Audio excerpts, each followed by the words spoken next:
परिवार में पति पत्नी सास और ससुर रहते हैं। छोटा परिवार है जिसमें किसी को कोई भी वस्तु की कमी नहीं होती है। बूढ़े माँ बाप अब रिटायर हो गए हैं और गांव में ही रहते हैं। बेटा एक प्राइवेट कंपनी में अच्छी पोस्ट पर काम करता है जो महीने का 70-75 हज़ार मिल जाता है। जो शहर के खुद के बने मकान में ही पत्नी संग रहता है। उस मकान में 1-2 किराएदार भी रहते हैं।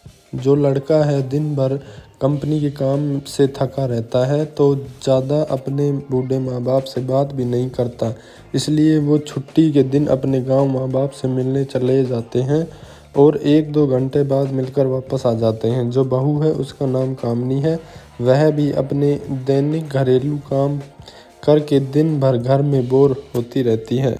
शाम को जब पति आता है तो खाना खाने के बाद तुरंत सो जाता है, जिसके कारण पत्नी अपनी शारीरिक सुख को भोग नहीं पाती है और मन में कुंठा उत्पन्न होती है। यह सिलसिला लगातार कई महीनों से चल रहा है, लेकिन कामनी इस बारे में अपने पति से कभी बात नहीं करती। कामनी मन ही मन अपने पति से इस मामले से दूर होती जा रही थी, जिसकी भनक भी उसके पति को नहीं लगा।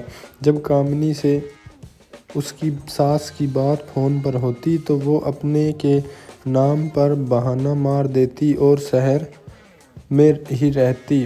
पति दिन भर ऑफिस और पत्नी अकेली घर में। यह अकेलापन कामनी को एक ऐसे रास्ते पर लेकर चला गया जिसके बारे में कभी सोचा भी नहीं होगा। जिस मकान में कामनी रहती थी उसी मकान में 2 और फ्लैट थे जिसमें किराएदार भी रहते थे। उन्हीं किराएदार में एक कामनी की उम्र का ही नौजवान लड़का था जो अपने परिवार के साथ ही रहता था। शाम के समय उस मकान रहने वाले सभी लोग लगभग छत पर प्रतिदिन टहलने जाते थे तो कामनी भी कभी कभी चली जाती थी। उसी दरमियान उस लड़के से कामनी की मुलाकात हो गई और फिर धीरे धीरे यह मुलाकात बढ़ती चली गई और दोस्ती में बदल। कामनी भी अब नए दोस्त बनाकर बहुत खुश रहती। पति के ऑफिस आने के बाद कामनी खाली समय में राहुल से बातें करती थी। धीरे धीरे दोस्ती इतनी गहरी हो कि कामनी राहुल को अपने रूम में बुला कर बातें करती और समय बिताया करती थी। कुछ समय बाद कामनी को राहुल से प्रेम हो गया जो उसके शादीशुदा जिंदगी में नहीं था। दोनों के बीच शारीरिक संबंध बनने लगे।